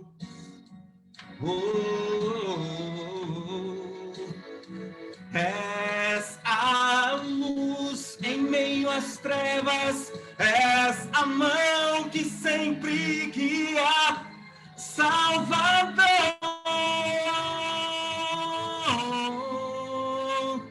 Ó Senhor, eu te prometo, eis-me aqui, sou eternamente teu.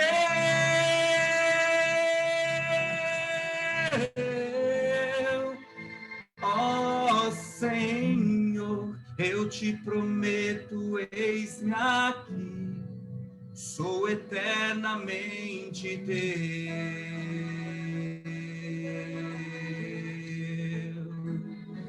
Aleluia.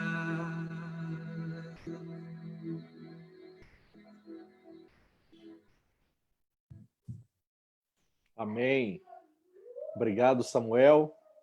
Como diz a minha mãe, queria ter um pulmão desse. Obrigado, Deus foi louvado. Irmã Isabel, temos várias pessoas falando aqui no Facebook, mandando um abraço para a senhora, dizendo que gostaram da sua mensagem. A minha mãe, inclusive, disse que é sua fã também. Oh. Fico muito feliz, mais uma vez, repito, pela sua presença, pela mensagem poderosa. Tá? Muito obrigado mesmo. E já podemos marcar o retorno, né? Sim. Quem sabe presencialmente. Oh, será um prazer. Se Deus quiser, no futuro a gente gostaria de ter a sua presença novamente, tá bom? Obrigada, Isabel. A senhora pode orar com a gente? Posso, só antes de orar, pastor Milton, não gostaria de perder a oportunidade de fazer eu não vou dizer convite, porque eu acho que a palavra convite não dá conta, mas de conclamar vocês para que vocês se tornem não somente não racistas, mas antirracistas. Que vocês repreendam o racismo em todo e qualquer lugar que vocês presenciarem. Que vocês não tenham medo, inclusive, de chamar a polícia se for o caso. Mas façam alguma coisa. E, por favor, eduquem os filhos de vocês em relação ao antirracismo. Por favor, gente, chega. Isso não faz sentido. Isso é surreal, isso é desumano. Eu faço essa convocação a vocês em nome de Jesus. A gente não pode continuar vendo esse tipo de coisa. Vamos orar. Muito obrigada, Deus, por esse momento aqui, Pai. Pela Tua palavra, pelo Teu conforto, pelo Teu consolo. Muito obrigado, Deus, porque sabemos que nós estamos aqui, mas é por um pouquinho de tempo. É só um pouco mais, como tantas vezes o pastor Milton cantou. É só um pouco mais. O Senhor está vindo nos buscar, mas nos ajuda para que, enquanto estivermos aqui, possamos, como pessoas, como indivíduos, tornar o nosso meio o melhor e o mais parecido com o céu possível. Guarda a tua igreja, guarda esses irmãos, guarda o coração deles e a fé deles, em nome de Jesus. Amém. Amém. Amém. Amém. Pai e mãinha, beijo para vocês, viu? Obrigada, viu, Isabel? Muito bom ouvir você. Obrigado, Matando um pouquinho a saudade, né? Sim. Irmãos. Então, um abraço lá para o seu esposo e os filhos, a família, viu? Tá bom, Deus vai continuar abençoando o seu ministério. Amém. Agora pede para ela dar um número. Vamos agora aqui para o nosso... O que é isso aqui mesmo? Um Vale iFood. Vale iFood. É assim que fala? Como é a semana dos namorados, então a gente está fazendo Isso. um regalo. Vamos dar este... Aí a pessoa não vai jantar fora ou almoçar fora, tem que almoçar dentro de casa, né? Faz o pedido e aí você vai aproveitar com a sua família, tá? Pastor Fontes, Sim. o senhor escolheu alguém aí? Olha, a gente pensou, mas para escolher alguém que a gente já conhece, podia ter assim, uma certa preferência, né? Aí eu pensei de fazer um sorteio, fizemos uma listinha com um sorteio aqui. O que acha? Ah, legal. Que ótimo. Aí eu vou pedir a Isabel para falar um número de 1 a 24. 1 a 24, Isabel. 22, que é a data de aniversário do meu marido. Opa! Então, 22, Elieber. Elieber está aí assistindo a gente ainda? Opa! Elieber, a Rebeca está ali. Elieber está aí? A Se Elieber não namorada tiver, está manda aí. para outra. Quem ganhou?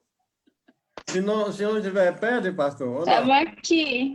Então, É, aí, a Rebeca claro. é a namorada dele. Cadê? Cadê o Ah, Peba? tá ali, ó. Uma saudação para o Elieber e a Rebeca. Olha, Essa semana tem iFood aí, hein? Ah, que Deus legal. abençoe. Vou comemorar meu aniversário também. Oh, que legal. 22. É um dia do namorado. Que dia é seu Beleza. aniversário? Eu acabei de falar que ela ia ganhar. Felicidade. Dia 11.